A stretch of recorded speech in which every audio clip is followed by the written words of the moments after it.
Good afternoon, dear all. Welcome to our lecture on applications of data science to software engineering.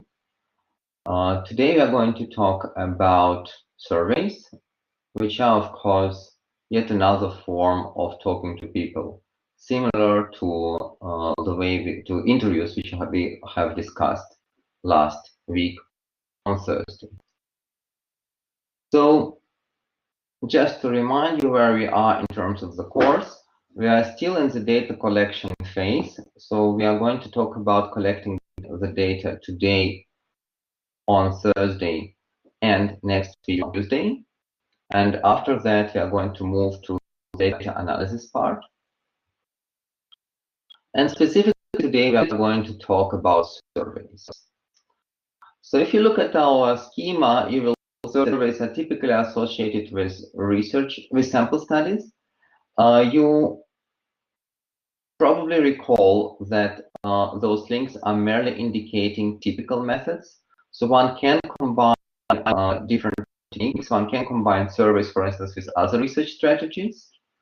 However, the primary use of surveys is indeed in sample studies. Just to remind you, sample studies are extremely common. For instance, in the literature survey of Klaas Jansdol and Brian Fitzgerald, sample studies have constituted 45% of all empirical studies published in the Empirical Software Engineering Journal in 2017. So Empirical Software Engineering Journal is the leading journal in this field. So almost half of the body of empirical work is conducted through sample studies. So when you're talking about sample studies, why is this popular? This is, of course, because they are aiming at achieving maximal generalizability, right? So this is what this schema reminds you. We would like to derive conclusions about all Java open source projects or about all contributors to Linux kernel. So we are trying to get a view which would be representative in terms of statistical generalizability with respect to the population as a whole. And of course, logically speaking, when we want to hear as many voices, we are using this metaphor of a referendum. We would like to hear all the voices ideally, but since it's not always possible, it's not always practical, we would like to hear as many voices as possible. And voices, of course, should not be taken literally here. It's not only about, but it's also about projects. So when it comes to surveying, we can survey both people and artifacts. And of course, this also means that we can aim at generalizability over objects or over subjects, over artifacts or over people. So today, we are going to talk about surveying people. Next week, sorry, next lecture, so on Thursday, we are going to talk about surveying artifacts. We are going to have a guest lecture by Dr. Eleni Constantinou about mining software repositories. And mining software repositories is one form of surveying artifacts. But as I already mentioned, today we are focusing on people. So you might remember from the last time that we talked about interviews, and we have agreed that we want to conduct interviews to explore a new field or to explain a phenomenon we have been observing. But at the same time, interviews are inherently limited by the number of people we can plausibly talk to. Just keep in mind that usually an interview takes 1 hour, transcription of an interview takes, and let's be optimistic, roughly 4 hours. So essentially you have 5 hours per person you are interviewing. So of course, if you are multiplying it by roughly 30 people, this means that you have 150 hours of purely working on the interviews without preparation, without all kinds of design issues. This is quite a substantial investment. So with surveys, we want to achieve larger populations. A good software engineering survey will typically achieve roughly 60 to 80 people. An example of a very large survey which has been conducted very recently, it's a recent study of pandemic programming, so programming during the current COVID-19 pandemic. And they have received 2,225 usable responses from 53 countries. As you can obviously imagine, this kind of numbers are completely out of reach for interviews. So the advantages of surveys, indeed, the main advantage of surveys is that we can hear many voices or as many voices as possible. What do we lose? So when we are what do we lose when we are conducting a survey as opposed to interview? Two things. First of all, we are losing depth. So what typically happens with surveys is that they're administered using web forms, and there is no way to actually prevent the respondents from giving shallow answers. If you're asking a yes/no question, or like, did you consider using other tools, people might just tell you something like yes, instead of providing you with answers which would be more useful for you. For instance, what other tools did the respondents consider? So if this happens during the interview, you can always encourage the interviewee to elaborate, to give examples, and so on. But this is all no longer possible if you are conducting a survey. The second advantage that we lose is adaptation.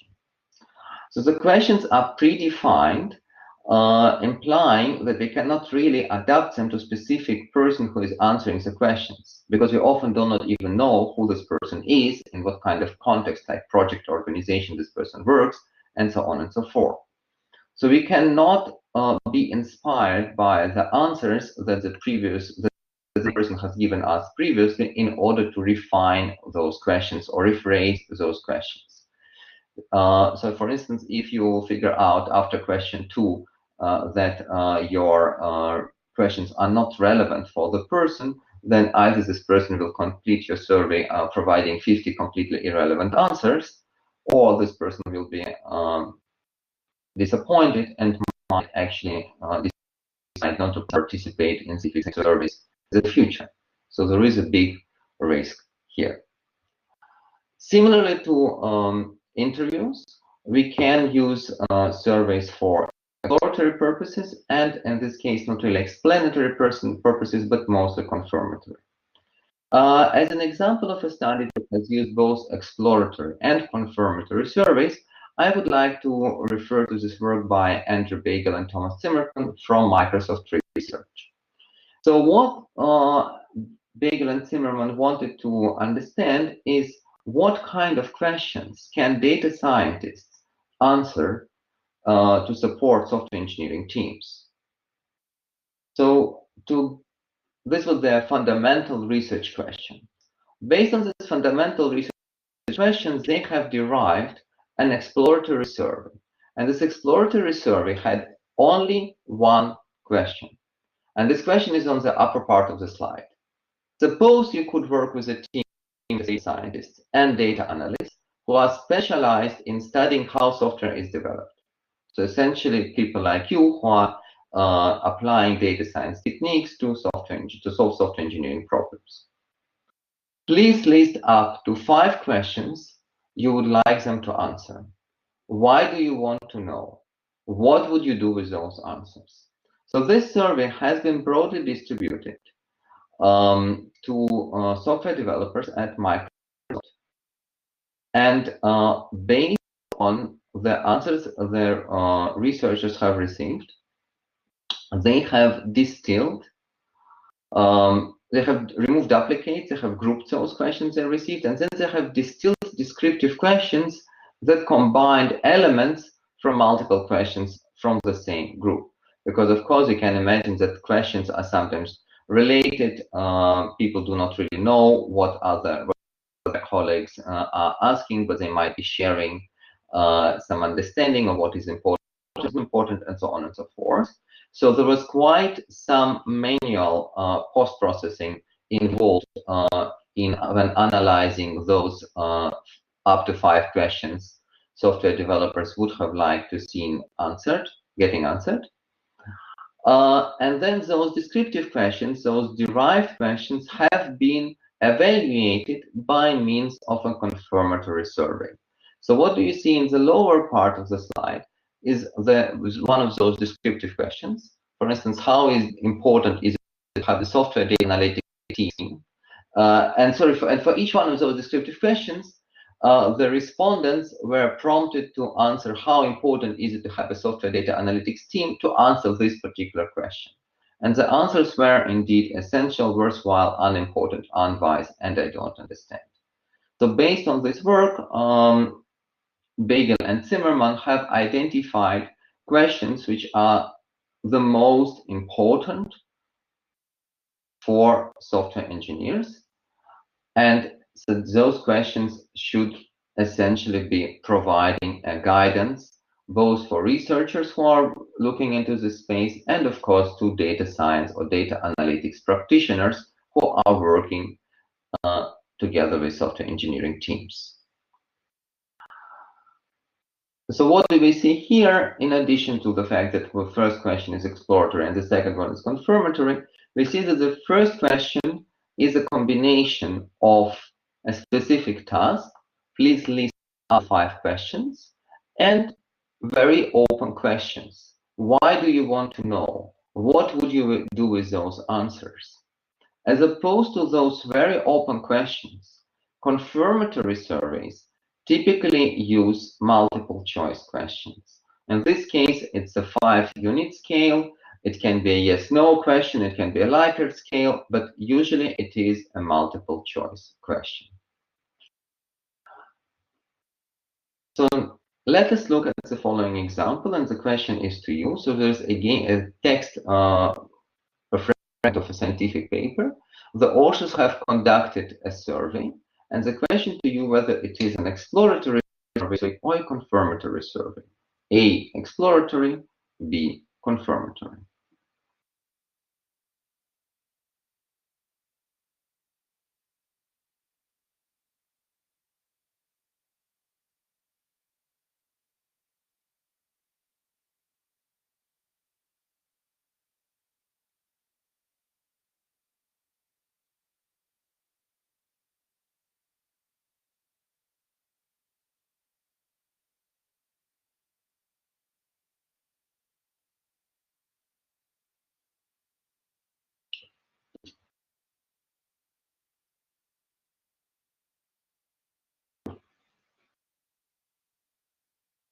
Okay, we have 13 responses. Let's go ahead.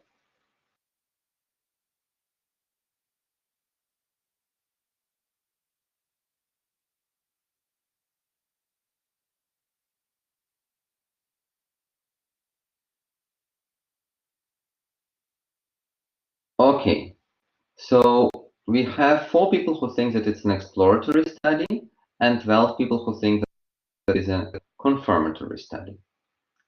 So let us read this document together. The study compiled the success factors reported in the Agile literature, performed reliability analysis and factor analysis of those factors, and consolidated them into a final 12 possible success factors. So the word possible success factors suggests that this is where the first step of the work was completed, and it resulted in a theory, in something that might or might not be true. 12 possible success factors. And then we are looking at this discussion survey, and we see that the analysis addressed a series of questions, and one of them is, are these 12 factors truly the critical success factors? So they are looking for confirmation that those 12 possible success factors are actually success factors, are actually important for success of agile software development. And if so, and so on. So this is a confirmatory survey.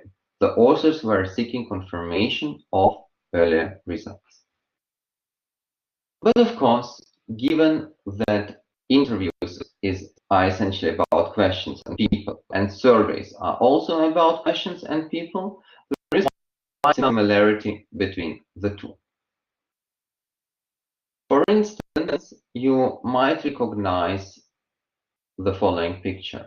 We have seen it last Thursday when we talked about interviews, and then essentially in the same way we can proceed with survey questions, with designing survey questions, right? So we need to study the lingo because people we might be surveying might use a different language than what we are used to. We need to draft the questions and review them and revise. And we, as researchers, are satisfied with what we have seen, with the questions we have designed. We can pilot them. And if the pilot requires changing those questions, we need to modify them. If this is not the case, then we can be happy with the survey questions as they are, and we can think about deploying the survey. So, in general, as you know, questions can be either open-ended or closed-ended. Closed-ended, typical multiple choice question, yes or no, things like this, right? In context of surveys, each one of them has advantages and disadvantages.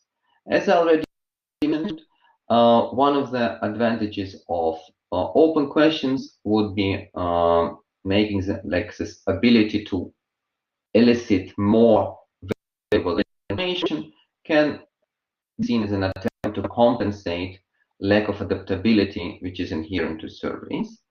And this is why we are more likely to use open-ended questions if we want to get unusual answers or more personal answers, or indeed to explore a new area, which was, for instance, the case in the study of Andrew Bagel and Thomas Zimmerman I've been talking about before.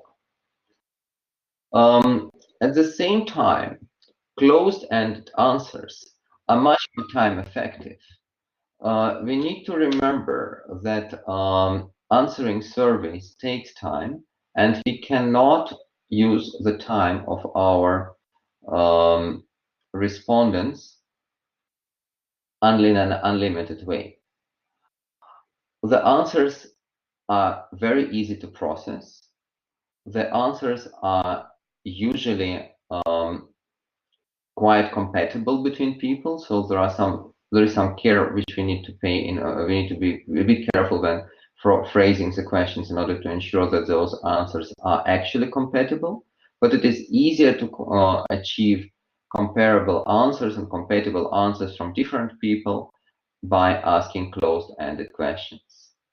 Of course, this idea of transcription still doesn't really apply to open-ended questions, but the follow-up step, which is an analysis of what exactly people have told you, which is a process known as coding, is very much applicable to those open-ended questions. And this tends to be an expensive part of the processing.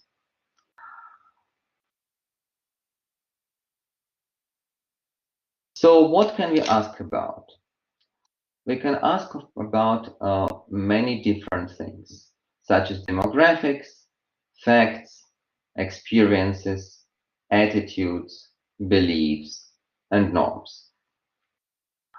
All those questions are valid, and all those questions are valuable, but we need to know what kind of questions we are asking, because depending on what kind of questions we are asking, we are going to get different answers. And some of those answers might help us to answer our research questions, and some of them not necessarily so.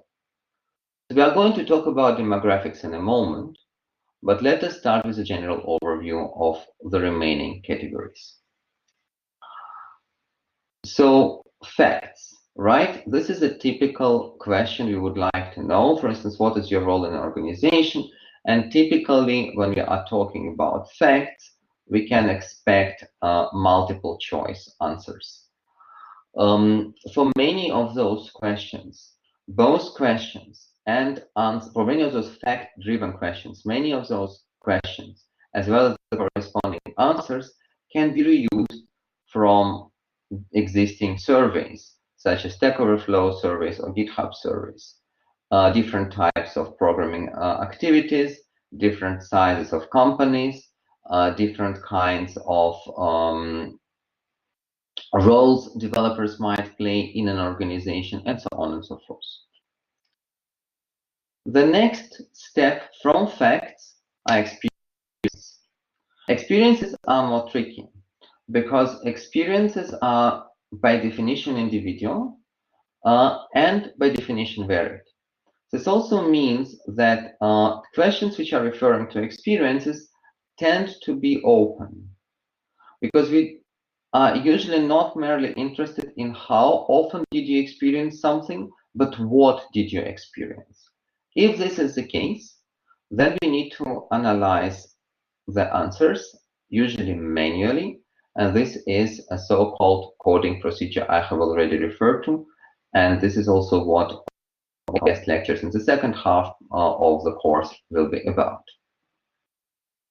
Moving from experiences, we are talking about attitudes. I guess that many of you have seen those attitude-related questions. In regular surveys, you are probably filling in before elections or when some company wants to know what do you think about their products. Disagree, agree. Typically, questions are formulated in the form of a statement. So it's not really a question. It's a statement. Continuous integration is beneficial for our project. And then you are being required to indicate your answer in terms of agreement. It's a Likert scale, usually, and Likert scales can be analyzed both numerically and qualitatively. Okay, beliefs. Beliefs take yet another step away from the facts because it's not merely an attitude, it's not merely my perception of a certain fact, agreement in terms of agreement or disagreement, but it's a reflection of my own feelings. How often do you feel confused when reviewing code changes due to lack of documentation? In this case, the question is related to frequency, and pay attention. The answers which are being given, the answer options which are being given are predefined, like not at all, less than once a month, once a week, and so on. So those answers are anchored. This means that respondents are being encouraged to reflect on their own beliefs in terms of objective measures. In this case, objective measures of frequency. Some surveys use answers like rarely, sometimes, and often. The problem with this kind of answer options is that whatever appears rarely to me is not necessarily the same as it appears to you. My rarely might be your frequently. And this is exactly a threat to getting comparable and compatible answers. So when we are talking about frequencies and we are talking about beliefs, we need to be careful with offering grounded or anchored options. Finally, we can be talking about norms. Norms are not very commonly studied in software engineering, but norms are extremely important. Norms can be come in different shapes and flavors. I recommend you to check the book of Cristina Bicchieri about norms in the wild. It's not about software engineering, it's about societal change. But her introduction to the topic of different norms is, of course, applicable to any community, and software engineering development community is not an exception. You might notice that the question phrased here refers to other people. So how many project members believe that allocation of reviewing tasks is fair? This is an important aspect of norms because it's not merely a personal belief, but actually it's a belief about other people, what other people see as being acceptable or not acceptable.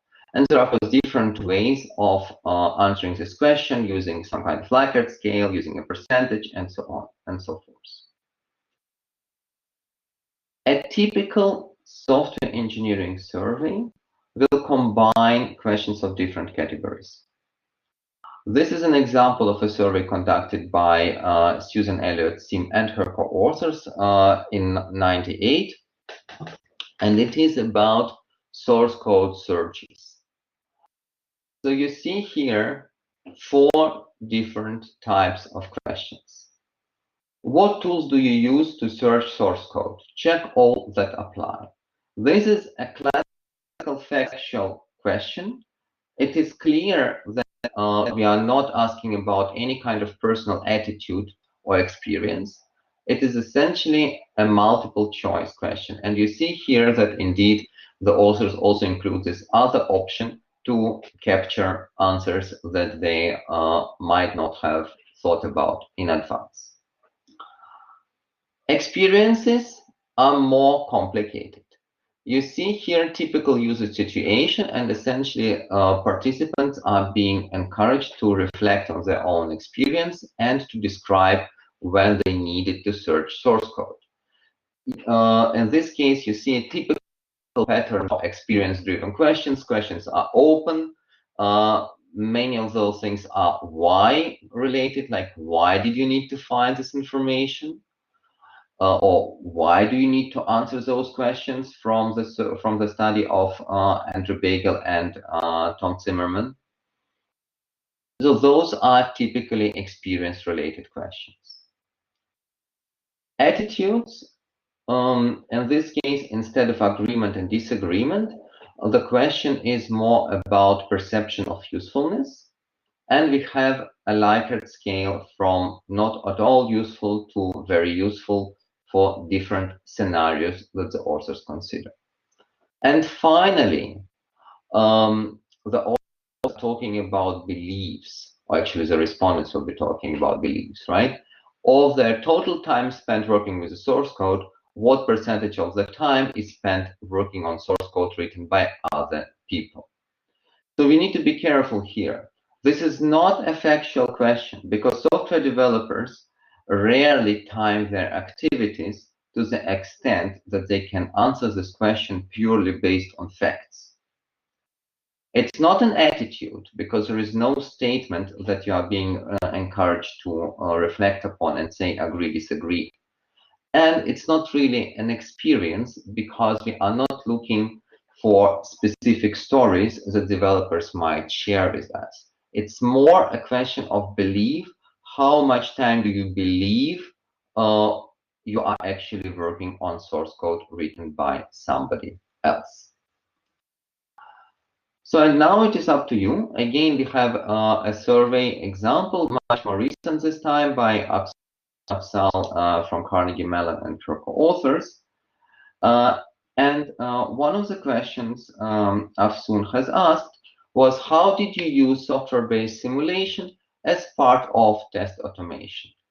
Her target audience were robotics engineers. So are those facts? Are those beliefs? Are those experiences? Or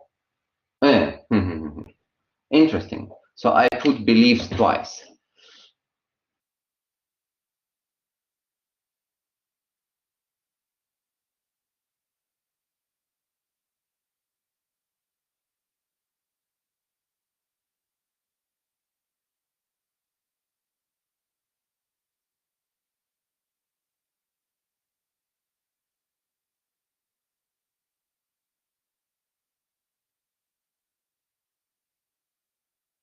Right. So thank you very much for answering this question. The majority sees this as a question about experiences, and it is indeed a question about experiences, right? We're asking what are your experiences with using software-based simulation, essentially? How are you doing it? So those are 4 major categories of questions. And of course, there's also demographics we are going to talk about in a moment. However, before inventing your own questions, please check the literature. survey is a very popular instrument, both in software engineering and in social sciences. So it is very likely that you can reuse some of the questions. Advantage of reusing those questions is that those questions might have been validated in the previous studies. Validation means that those questions actually correspond to what you want to know, because the questions might be confusing, questions might be ambiguous, questions might be covering only part of the phenomenon you are interested in studying, and so on and so forth.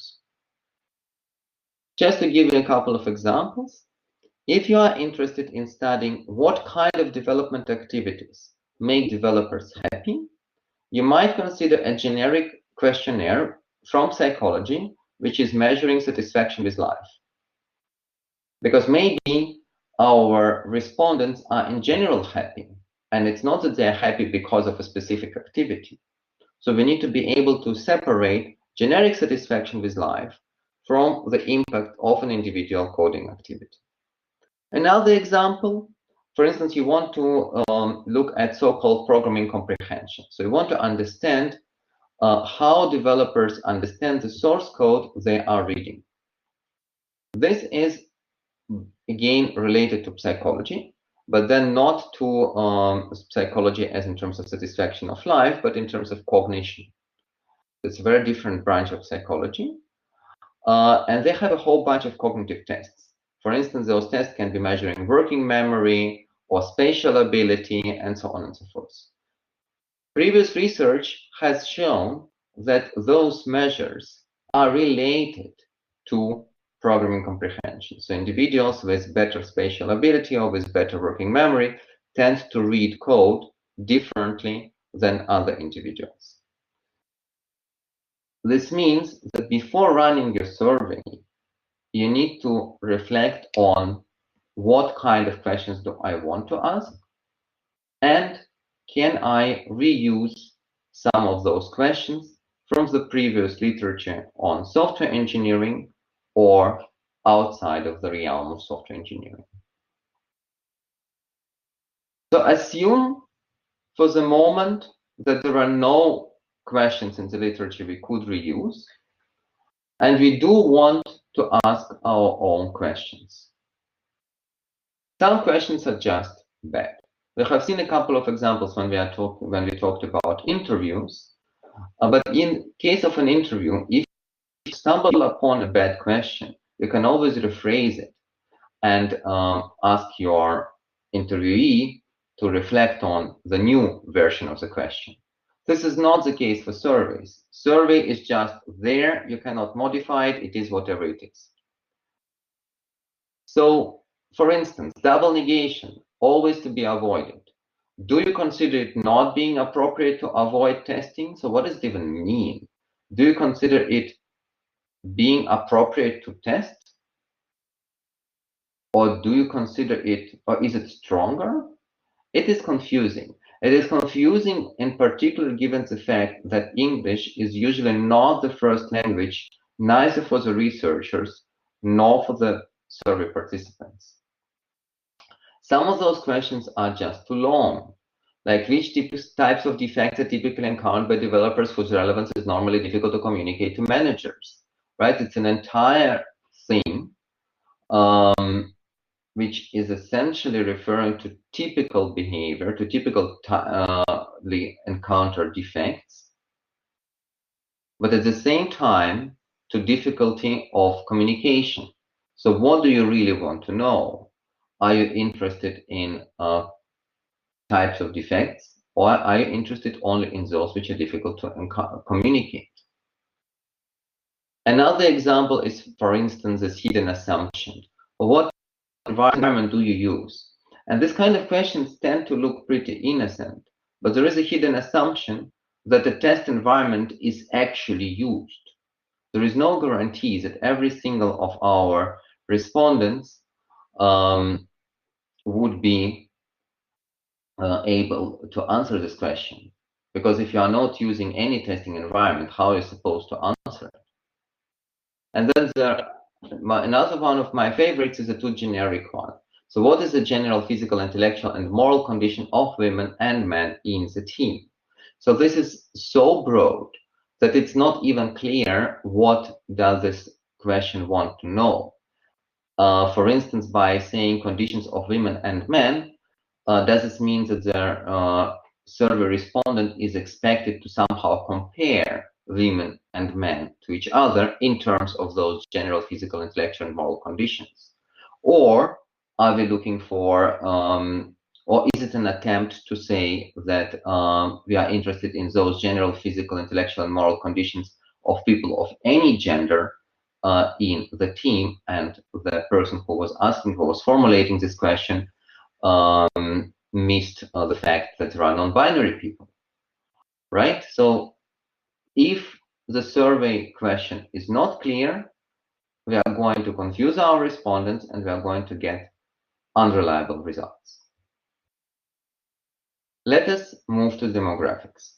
The reason why I decided to put demographics after other questions like facts, attitudes, beliefs, and experiences is because demographics questions are extremely common and they are shared between different surveys.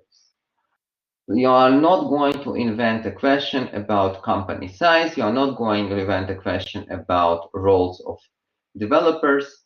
So in a way, those demographics questions should have a standardized way of phrasing, but it's not always the case.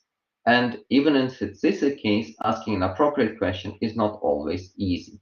So we are going to look at two examples. The first is gender, the second is experience. So example of demographics question. So gender as a demographics question is extremely common. If you think about almost any survey you have ever filled in, whether it is for a survey run by university or by a local newspaper or by whatever, they tend to include gender because gender is indeed a variable which often plays a role in whatever they're trying to analyze. But at the same time, asking about gender can be perceived as intrusive. Don't forget that gender is privacy sensitive and should be treated as such. In case of online surveys, respondents might be hiding their gender. For instance, many women developers prefer not to disclose their gender on such platforms as GitHub or Stack Overflow due to very valid safety concerns. So be careful. On top of this, gender can be seen as irrelevant. One might argue that if you want to know things which are related, for instance, to cold smells or bugs, why do we care about the gender of the respondent? Yes, if you want to ask questions about communication or collaboration or even code comprehension, one could reasonably argue that one expects gender-related differences. But this is not always the case, and we don't necessarily know a priori when it is the case and when it is not. However, if you do not ask about gender, this might render women invisible. Essentially, we will just run a survey with 60 respondents, all of them being men, and we will try to derive conclusions which are supposedly apply to people of all genders. This is, of course, not a valid way of reasoning. So, asking about gender is not easy already at the level of whether we want to ask about gender. So how can we ask once we have decided to ask about gender? So this is a highly influential guide on questionnaire design, which I do recommend in general. It has been published in 2004, and when it comes to asking about gender, you see two boxes, two check boxes, male and female, and you also see that the word which is here is the word sex. So we see here two problems. So first of all, this sex is conflated with gender. So biology is conflated with society. And the second option is that we are seeing only two options. However, a recent survey of Stack Overflow indicates that 1.5% of respondents do not identify as men or women. This might not appear much, but it is 3 times higher than in general population surveys of United Kingdom and United States. Moreover, let's say 5 years ago, this percentage was lower, which indicates that we need to be paying more attention to different genders rather than merely assuming that there are two. This is a way that Greta Bauer has proposed to use if you want to know what is respondent's gender. This question has two options we have already seen before, male and female, and then something else specified. First of all, unfortunately, my favorite survey platform, Google Forms, doesn't really support this combination of an open question and a multiple choice answer, unless it is other. And othering people is not a good idea. This question also seems to suggest a certain preference. You know, those are two genders we know about, and there is something else. In a way, there is a preference expressed by the researcher, which might offend some of the survey participants, or might make them feel less welcoming. So in addition to this not being ethical, this might compromise quality of answers you are going to receive. On top of this question is not well designed. While it has been answered in a clear way by cisgender participants, it did not clearly separate birth sign, sex, and gender identity. So the consequence of this was that both trans feminine and trans masculine respondents have chosen all three options, meaning that from the side of the participants, they were confused. They were trying to figure out what the researcher wants to hear, and they are reaching different conclusions. From the side of the researcher, we don't really know what those answers mean.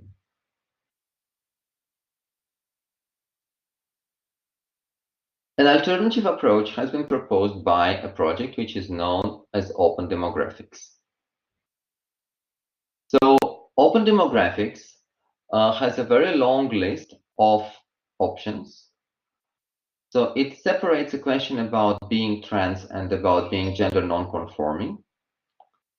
And what you also see here that you finally see options like woman and man instead of female and male, because it's in this way they can actually stress identity as opposed to biology.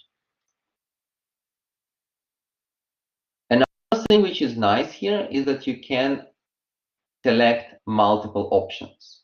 So for instance, a person can be a man and a non-binary at the same time, or a bigender and a maverick at the same time. Bad news is that there are so many options that unless we really want to target demographics that feels related to those options, we are going merely to confuse our respondents.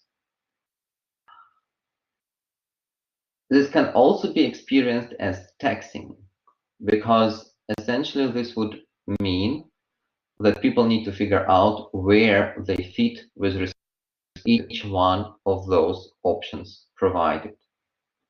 Keep in mind that the purpose of software engineering research is not to study gender. The purpose of software engineering research is to study software engineering phenomena, and gender is one of the variables which affects software engineering phenomena. So if our respondents are going to spend 10 minutes answering the question about gender, they will simply have no time to answer anything else. A better way comes from the HCI guidelines for gender equity and inclusivity, and it would mean ask an open-ended question. Asking an open-ended question makes it very easy for respondents, and it makes it quite difficult for us, the researchers. And since it's a question of for researchers, we need to choose an option which is more comfortable for the participants rather than for ourselves. Moreover, in case of software engineering surveys, we are probably getting something like 60 to 80 responses, and most of them will be still one of those more commonly known genders, women and men. So the effort that one has to spend on manually coding the answers is quite limited. So this concludes our discussion of gender. And looking at the time, I would like you to reflect on this question. To give an example of a common demographic question on gender and other experience we are going to talk about during the second hour, that similarly to gender might be considered intrusive or irrelevant, but not asking this question might render the minority group invisible. So let's stop the first hour here, and please feel free to put your answers in the chat.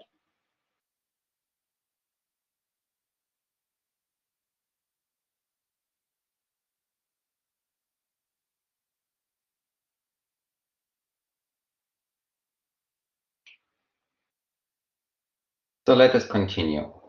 So before the break, I have asked you to provide an example of a common demographic question that similarly to gender might be considered intrusive or irrelevant, but not asking this question might render the minority group invisible.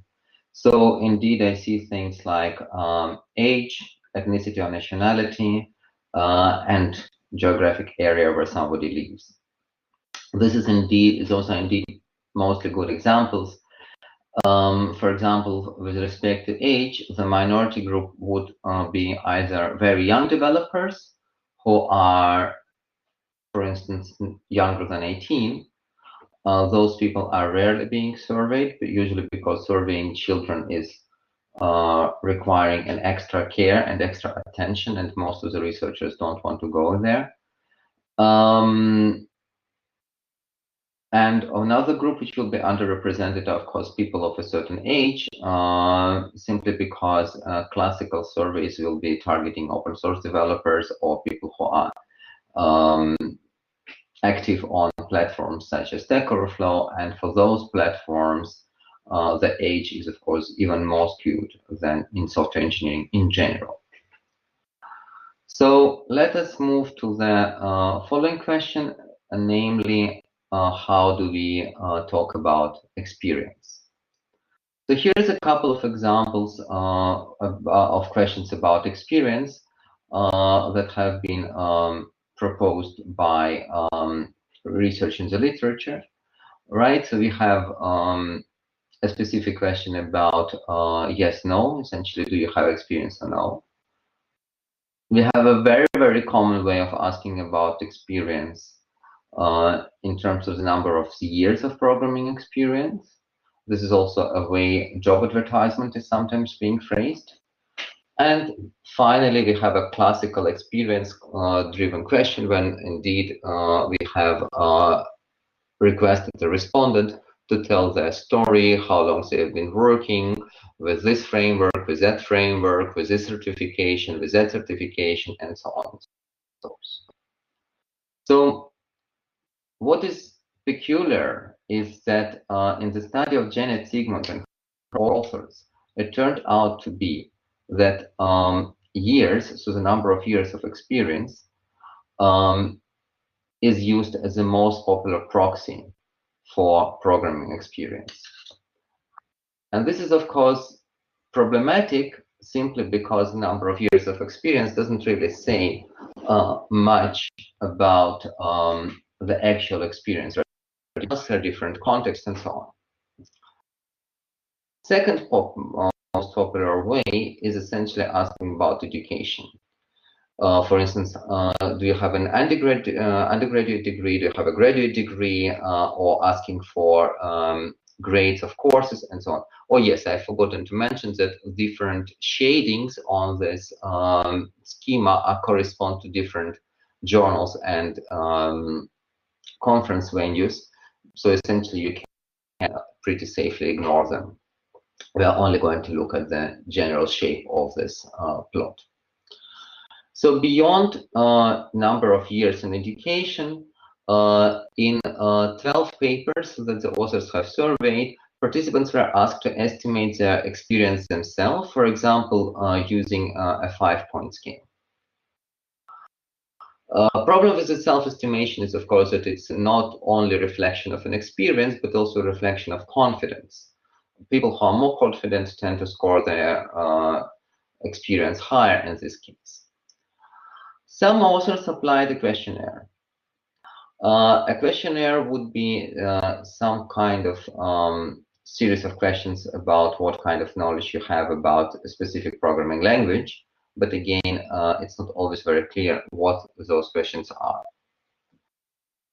Size is a measure of experience. It's essentially an attempt to capture experience through the size of the program you have ever built.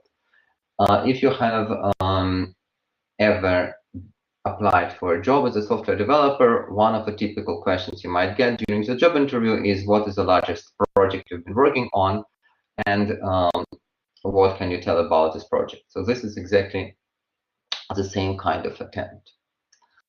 Pre-test, this is essentially probably the most reliable way, because in the pre-test situation, you are actually giving your participants specific programming tasks, and you are trying to evaluate whether they know as experienced as programmers as they claim to be.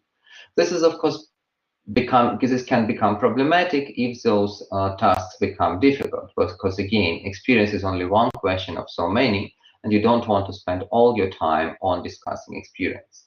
This being said, you might remember that in the controlled experiment, this is fMRI study we talked about during the first lecture, participants have been subject to pretest to ensure that they actually have mastered C or C++ to sufficient level. The most interesting groups are essentially the two last ones. So in one of those, what we see here is that the authors measure programming experience, but it's not clear how. So this not controlled category means that there was some kind of measurement of programming experience, but it's not clear how it was done. And finally, programming experience was not specified in almost 40 papers. Essentially, those two large categories, not specified and not controlled for, are very close in size to the most popular answer. So programming, which is essentially strange, because programming experience can influence numerous things in programming comprehension and in software development. So we always need to take it into account. But again, it's kind of easier said than done. What kind of experience are we looking for? Right? In the fMRI study, we had a very clear situation. Students were supposed to perform a programming task. Since they are supposed to perform programming tasks, and they are looking for expertise with respect to a specific programming language. But of course, it's not necessarily mean that those participants were capable of developing large systems or solving complex problems. The tasks they have received, both at the pretest and during the experiment itself, were relatively small, because you cannot put anything larger on the screen that you are going to work with even you are in the fMRI machine. In the study of emotions, which has been conducted at the University of Bari, we have talked about their work last week. It was also a study of students. They've been given a slightly larger task because they expected to be working on this programming task for an hour. And of course, the participants have been in a much more comfortable setting than in the fMRI machine. And finally, the discussion of students or practitioners. What does it mean experience for students? What does it mean experience for practitioners? And how do we deal with the situation that many students have side jobs? Can we see them as practitioners, or can we see them as students?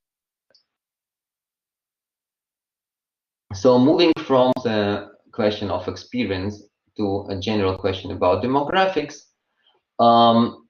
we need to reflect on where those demographics questions are being asked.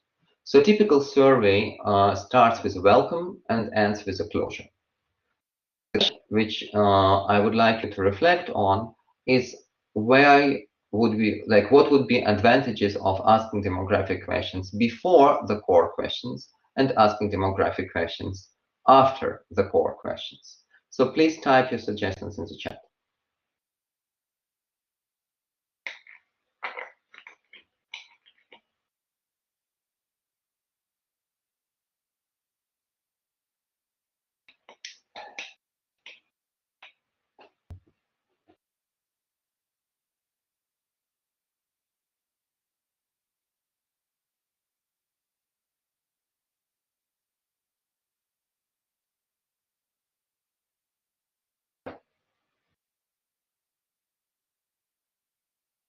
Well, Olaf says before, which is nice, but Olaf, can you elaborate why?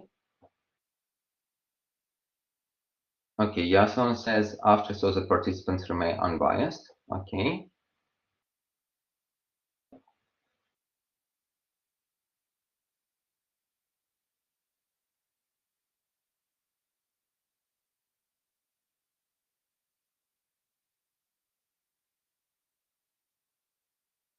In order to break the ice, says Valentina. Nice.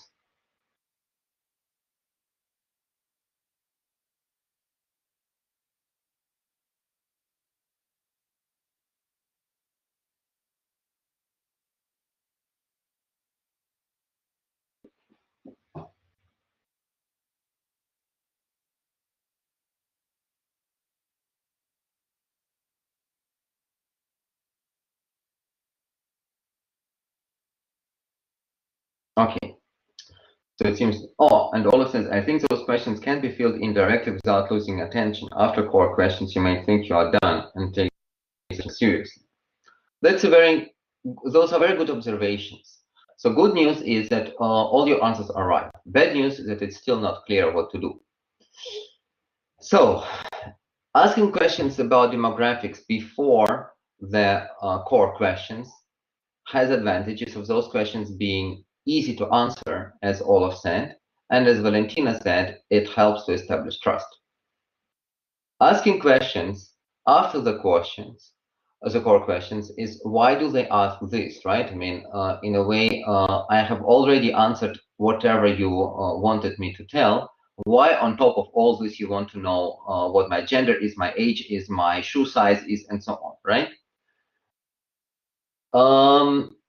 At the same time, if participants are not very happy about answering those demographics questions, then they're less likely to drop out because, of course, they have done all this work and they have answered all those important core questions. They are probably less likely to just decide, you know, I'm not filling in your stupid questionnaire. As opposed to people who are getting those demographics questions in the beginning, who might be equally cross with us for asking about age, gender, and shoe size,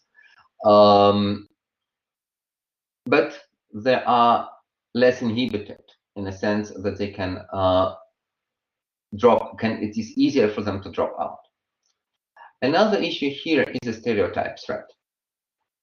If you are member of a subgroup that is associated with a certain stereotypes, let's say that we live in a society where all guys wearing glasses and having a beard and mustache are supposed to be stupid.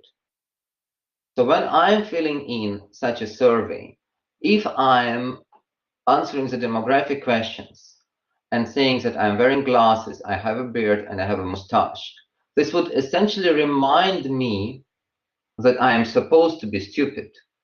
And this might affect my performance on the core questions. This is a so-called stereotype threat. So by asking demographic questions, we might inadvertently activate stereotypes that might be shared by our respondents. And those stereotypes and might influence answer on core questions. In particular, if those stereotypes are negative. If the stereotype says you should not succeed on this task. And of course, given all this, all those different ways of asking questions, all different things of welcoming and whatnot, in general, a survey should be short. The shorter the better. 5 minutes, 10 minutes, 15 minutes top. One of the colleagues, when he receives yet another invitation to fill in the survey, he puts a clock on. And if the survey promises that it can be answered in 15 minutes, after 15 minutes, the alarm clock goes off, and this colleague just stops answering. And it doesn't matter where he was in the survey. So surveys should be short, unless you can provide a really compelling argument why somebody should spend significant amount of time answering your survey. But if this is the case, then maybe you should have been gone for an interview. In general, the longer it will take people to fill in the survey, the less responses you will get. Good. So we have done our best. We have formulated our questions. We have even thought about whom we want to ask in the same way as was the case for the interviews. Is the survey good enough? So what is the quality criteria for surveys? First of all, the survey has to be clear. This means that respondents need to understand the question. This kind of sounds trivial, but it's absolutely not the case. This is what we have, for instance, tried to do when I was showing you examples of bad questions with double negation, or questions which are very generic, or questions which are too long. This is also why we are supposed to learn the lingo. This is why we're supposed to learn the way terms are used in a specific project or in a specific company. Because if we don't understand each other, we cannot get meaningful results. And we have also seen this example with the gender measurement instrument of Greta Bauer. Male, female, something else was not clear to participants. So to check clarity, we need to review the survey, and most important, to pilot it. So essentially to ask somebody from the target group to answer the survey and reflect on clarity of the questions. And then we can rephrase this if needed. The second property of a good survey is comprehensive. Comprehensive means that the questions capture information which is relevant for the research, and the answer options are as complete as possible. So this is where we need to think about existing lists, for instance, list of professions, so list of company sites, so list of countries, and instruments, like instruments from psychology, which you might be reusing in a software engineering context. Lots and lots of those things are around. Not all of them are equally good. For instance, personally, I'm always struggling with answering basic demographic questions, like name the country where you have been born. I happen to be born in Moscow in 1975, in a country which was called Soviet Union. This country does not exist anymore, so obviously there is not on the country lists which I'm getting from your average survey form, and so on and so forth. Lots and lots of questions that might seem obvious, and lots of answer options which might seem exhaustive to the questionnaire designer are not necessarily not necessarily as comprehensive and as acceptable for prospective respondents. And again, piloting, but this time not merely piloting in general, but think about people who are somehow deviating from the main group you are targeting. Acceptable. If the survey is not acceptable, prospective respondents will simply not answer the questions. It's as simple as that. The typical problems related to acceptability are excessive length of the survey, intrusive questions, or questions which are being perceived as not being relevant. Why do they want to know this? Why do they ask me about that? Right? The questionnaire has to be reliable. And reliability essentially means that if we would submit the same survey to two similar but different groups, we should be expecting to receive two similar but different answers. So for example, if I want to study perceptions of bachelor students computer science in the Netherlands, then I would expect to see similar results between students from Eindhoven, students from Delft, and students from Twente. So it is perfectly fine that I'm getting different results, but they should be somehow similar at least. How can we check reliability? There are three popular techniques to assess reliability. The first one is so-called test-retest. So essentially, how likely is it the same person responds in the same way if surveyed twice? So this means that during the pilot phase, we need to ask the same question twice, and we need to check agreement between the first answer and the second answer. And again, this agreement is not necessarily exactly the same answer. There are more careful statistical measures, but in general, it should be in the same direction. An inter-rater agreement means that different persons give similar answers. So in this case, we need to run two pilots with different groups of people and compare the results. So again, as I'm saying, I'll need to talk to students in Delft. I need to talk to students in, so I need to survey students in Delft. I need to survey students in Eindhoven, and hopefully get comparable results. This is extremely expensive. Piloting is anyhow expensive because we cannot use those results for the actual study, as we talked last time. Piloting this on groups is more expensive. Piloting it on several groups is extremely expensive. So inter-rater reliability is rarely assessed. Finally, inter-coder reliability. So this is the case for open questions.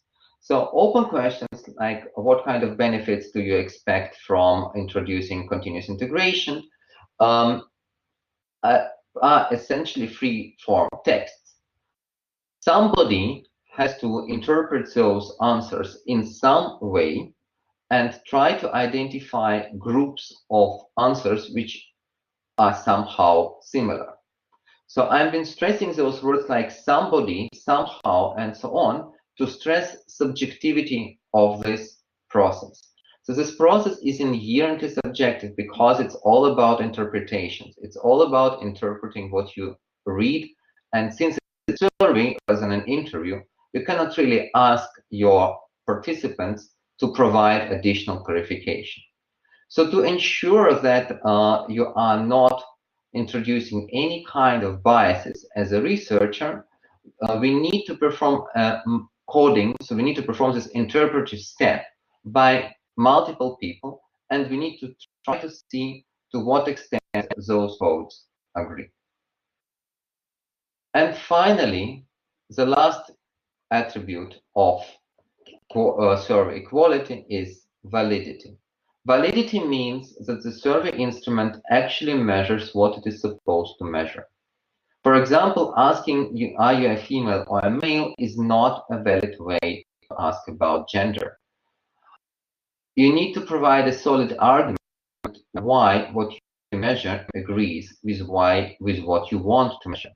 And this is why we like reusing survey instruments or reusing parts of survey instruments. Because if somebody else has argued that what we measure and what we want to measure actually agree, then it is easier for us because we don't need to revalidate this instrument ourselves. Okay, so thinking about those activities, I have a question for you. So to assess reliability of the survey, the researchers conduct test-retest, right? So test-retest, as I explained a couple of minutes So is essentially asking the same question twice during the pilot and checking agreement between the responses. So after the test phase, one of the participants said, until today, I have never thought much about it, but it's a very interesting subject. So at this point, do you think that retesting is a good idea or a bad idea? Sorry, let's start the poll. So A, retesting is a good idea. B, retesting is a bad idea.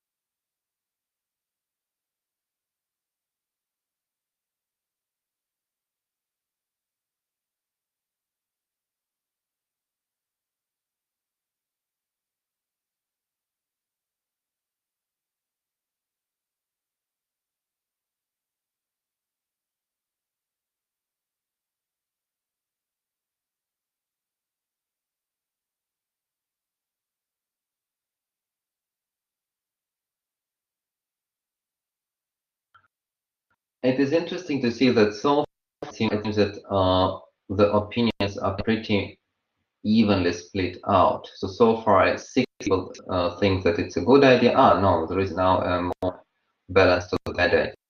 So 10 people saying that it's a bad idea and 6 people think that it's a good idea. It's actually a bad idea. Why? This is because we have seen that the testing has influenced the way the participant has perceived a certain topic. So at this point, retesting would not make much sense because the participant is very unlikely to provide different answers. It's the same kind of answers as before. So in general, retesting is not a good idea if variables we are trying to measure can be influenced by the measurement instrument, can be influenced by the survey we are conducting. It's also not a good idea if, for instance, variables naturally change over time, right? I mean, if you are thinking about how many software development projects you have developed, and we are asking this question in the beginning of the first year and in the beginning of the second year of university education, then it's of course clear that the number of projects that students have been participating in has increased between the first and the second round. And finally, retesting is not a good idea if it is plausible that the respondents remember what they said previously. So essentially, they are going to answer in the same way, not because they hold the same opinion, but because they simply want to provide consistent answers, even if the information in the intervening time was affected. Okay. So far about the questions. And now let's move to participants in the remaining part of the lecture. So the obvious question is, how many people do you want to survey? Right? You remember from our discussion about sampling, we have looked at the paper which have studied the SourceForge project in 2014. We have used a tool at surveysystem.com to compute the sample size. And we concluded that 100 projects that people have been studying are not enough, since the sample size which was required was 381. So what was essentially going on? What was behind this process? Please keep in mind that we are going to talk here about the confidence level and the confidence interval.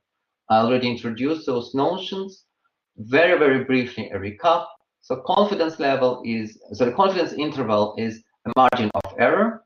How far is the true percentage of your answers over the entire population is away from whatever percentage you might estimate based on the sample.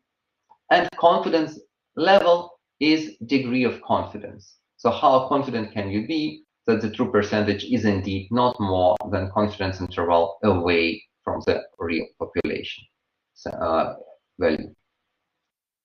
So this is, so the formula which you see on the slide is essentially the formula behind the tool.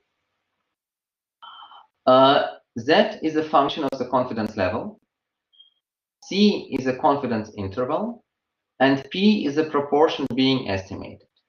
In our cases, we are always using 0.5 for P, since it gives us the largest sample, and since we do not know a priori what percentage of our population will be essentially, should be estimated, right? So I have chosen in this table 2 popular values for confidence level and 2 popular values for confidence interval. So you see that in order to get confidence interval, small confidence intervals, we need more to survey more people. And if you want to have higher confidence level, we need to survey more people. Increasing confidence interval decreases the number of people we need to survey. However, even in the most lenient setting, this formula gives us 384.16 people, and of course, you know, we cannot really interview fractions of developers or survey fractions of developers.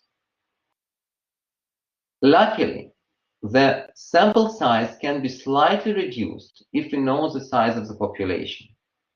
So if we are looking for a confidence level of 95% and confidence interval of 5%, then for any population, it is enough to survey 384.16 people. But if you know that our population is a little bit smaller, then we can survey less people. For instance, if we know that our population is 1,000 people, we can survey 277 of them instead of 384. At the same time, you probably see that the population size doesn't really dramatically decrease the number of respondents. So this means that if we don't really know the size of our population, which is often the case for software engineering, we just, you know, go for, it's also not that bad. The most essential problem is the response rate. So when we are talking about surveys, we always need to keep in mind that not everybody we are going to invite to participate in a survey will actually answer our questions. So percentage of individuals who do answer our questions compared to those who have received our invitation is known as a response rate. In general, in social sciences, those response rates can be between 50 and 70 and sometimes even 80%. Online surveys, software engineering style, tend to have much lower response rates of 10 and 20%. And the problem is that we also do not really know whom we are not surveying, who are those people to whom we did not talk. Given the response rate of 10%, this means that we need to send invitations to 3,842 people if we want to achieve confidence level of 95% and confidence interval of 5%. And it was the most lenient, the cheapest combination of those 2 parameters.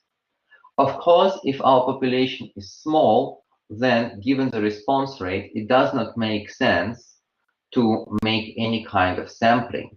We simply try to approach everybody and hope that as many people as possible will answer our call. So yes, we need to be very careful with this kind of thing, because we need to ensure that answering our questions is easy, hopefully increasing the response rate. So how do we invite people? So one possible way is personalized mail. So this is a snippet from a personalized mail I have recently received.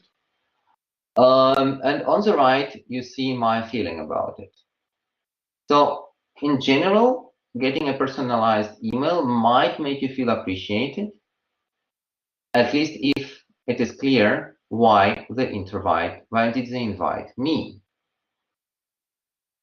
This particular person wanted to hear my opinion on the organizations that can impact the effectiveness of managing technical debt.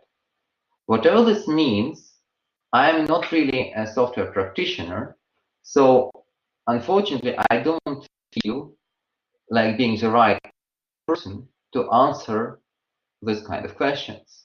So instead of feeling appreciated, I'm feeling bothered. Why do they ask me? Response rate goes down. Spam, right? Sending unsolicited mails is considered to be spam, and people might complain to your internet service provider that you are essentially spamming them. If you are trying to collect emails from GitHub, yes, you can do it technically, but it would be a violation of terms of service.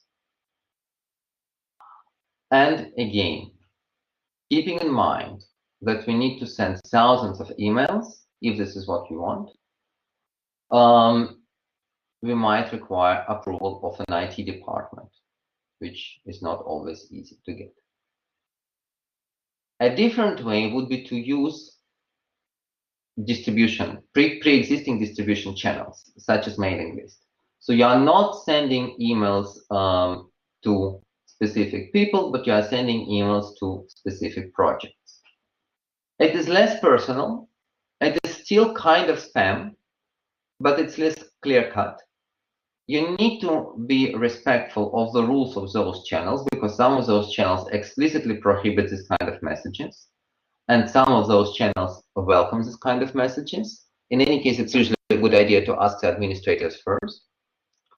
But you still cannot estimate the non-response, because you never know how many people are subscribed to a mailing list at any given moment. Yes, the administrators can have this information, but no, they're usually not eager to share this kind of information with researchers. And again, if you want to send 3,000 mailing lists, if you want to reach 3,800 people, it's not obvious that we will be able to find a mailing list with 3,800 subscribers. So a natural way would be to use multiple mailing lists. So essentially send it to different mailing lists. However, if we record participants from different projects, they might be different. We can, of course, think about all of them as software developers, in the same way as we can think about all those entities on the slide as onions. But in fact, they are not the same. People from different projects might have different experiences, different expectations, and ultimately they might provide very different answers to the questions you would like to get answered. So this would mean that if you have groups of very different sizes, larger groups will overshadow smaller groups, and this might lead to wrong conclusions. A better way would be to consider each type of onions separately.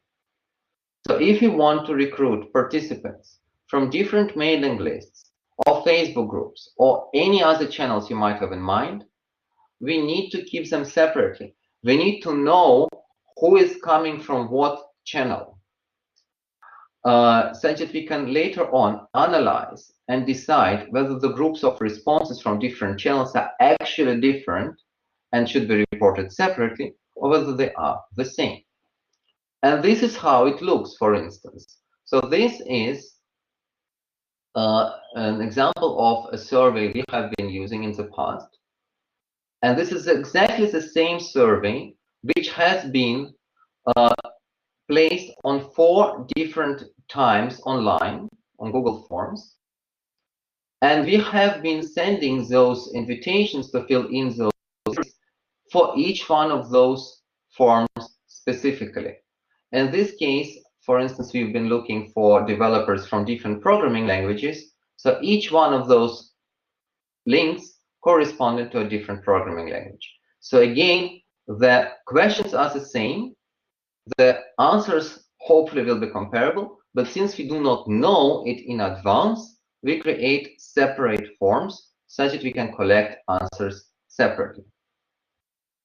And then we can use some kind of statistical black magic. I'm not going to dive into why this black magic works, but essentially what it does, it checks whether the answers obtained from group 1 and answers obtained from group 2 are sufficiently similar to treat those two groups as one group. And of course, you need to, don't forget that you need to define the analysis strategy before sending out the surveys, because otherwise you are going to get different results in the same storage space and you will not be knowing where are they coming from. Pragmatically speaking, contacting different software developers through multiple channels is very common. So you see the first example is via 8 Usenet newsgroups. So some of you might not even know what Usenet is. This paper published in '98. It's pretty much the same as those projects I've been talking about. The second study by Andrew Bagel and Tom Zimmerman was the one which I already discussed in the beginning of the lecture. So it was an initial survey to 1,500 Microsoft software engineers which have been randomly chosen by discipline. So if you are working in a huge software development company like Microsoft, you can actually send an email to 1,500 software engineers. And the last snippet on the right combines results from Google survey and project manager associations from southern Italy. So you see here different ways of recruiting people.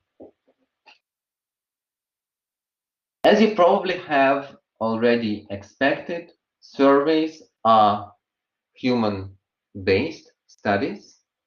So as any study which involves human participants, as interviews or controlled experiments or whatever they might be, we always need to obtain an approval of the ethical review board. Of course, again, depending on what kind of questions we are going to ask and what kind of conditions, what kind of populations we are going to recruit, getting this approval might be easier or more difficult. We need to think in any case about protecting our respondents, for instance, by ensuring that their personal data is not being stored in unknown and uncontrolled cloud places. This is, for instance, why we are no longer allowed to include a question like, please provide us with your email address if you want to be notified about the results of the study. So it's a kind of standard question we used to include always in our survey instruments, but we can no longer do it if you want to use Google Forms, since the data that Google is collecting is completely outside of our control, and it's not even in the boundaries of the European Union. So this is essentially a problem with GDPR. Okay, so to summarize, what have we been talking about? We talked today about surveys. Surveys are very, very popular as a data collection instrument. They're typically associated with sample studies. Recall that sample studies ensure the highest possible generalizability, statistical generalizability. So it should not be surprising that surveys are very, very common. So it's almost half of the studies surveyed by Klaas-Jan Stol and Brian Fitzgerald. So those sample studies are very, very common. Surveys are often combined with other instruments. You might remember that when we talked about research strategies, we talked about 3 forms of mixed methods: sequential explanatory, sequential exploratory, and triangulation. And in the examples I've been showing there, surveys were one of those methods, and another one was repository mining. So those 2 techniques were combined in the 3 studies we've been talking about in different ways. So when we are talking about surveys as opposed to interviews, of course we can reach larger populations. And reaching those larger populations is important because it allows us to perform more careful statistical analysis. It also allows us to understand what is going on, which we cannot do if we are, for instance, only looking at the data, such as Stack Overflow questions or GitHub commits. Compared to interviews, surveys miss depth or might miss depth and also miss adaptation. So we cannot adapt the questions to a specific person we are talking to. Good surveys should be clear, comprehensive, acceptable, reliable, and valid. Many of those issues can be at least partially addressed by careful piloting. Some of those issues require more expensive analysis analysis approaches such as inter-rater agreement evaluation. Finally, once we have identified our questions, we talked about recruiting survey participants, and we have seen that if we are planning on recruiting them from multiple channels, it is a good idea to keep those channels separate when collecting the data, such that during the data analysis phase, we can decide whether those data elements can be put together or should be kept separate. This concludes our lecture. On Thursday, we have a guest lecture by Eleni Constantinou. On Thursday, so Eleni is going to talk about mining software repositories, which is a form of survey analysis, but this time we are not going to analyze human beings, but mostly we are going to analyze artifacts, sometimes with implications for human beings, but not necessarily so. Next week, on Tuesday, I will talk to you about controlled experiments, and on Thursday, we will attend Benevol. I'm going to send additional information about Benevol as soon as it becomes available. Let me check the chat. Okay. Nan asks, can researchers revisit interview transcripts or surveys that they obtained previously through a different lens to answer different research questions? Is it infeasible, or can this revisit serve as an exploratory study and be triangulated with other research methods? It's a very good question. It's essentially, there are two things here, right? The first issue here is a matter of consent. So if you are conducting a study and you are usually, an interview study, you are usually asking your participant to sign an informed consent form, and this informed consent form has a purpose. So essentially, when people are signing it, they're telling you, you can use my information, my answers for this particular purpose. If your follow-up study is completely different, which cannot be related to the original purpose, then you cannot use this information. It's simply not ethical. If you want to use these kind of things, if you foresee this kind of things, you might include some kind of generic statement in the consent form stating that your answers might be used for a secondary study, which might have a completely different purpose or something along those lines. But even then, it's not completely clear whether this would be GDPR valid. So this is the ethical side. Technically speaking, yes, of course, you can reanalyze your transcripts. I mean, you have those transcripts, so you can reanalyze them. But you need to know that the answers you have received have been influenced by questions you have asked. So you need to think whether those answers are still valid or not. Okay. When is the recommended time to start the assignments? Essentially as soon as possible. Your assignment has two parts. The first part is not going to be graded. We are going to provide you feedback. The second part will be graded and essentially will constitute 80% of your final grade. So I would strongly recommend starting to think about the assignment and starting to write and prepare drafts as soon as possible.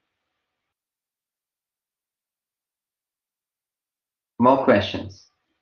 Oh yes, I forgot to mention that in the same way as last week, we are going to announce the grades for your second quiz later on today, and the third quiz is going to be published on after Eleni's lecture, and this third quiz will cover surveys and repository mining.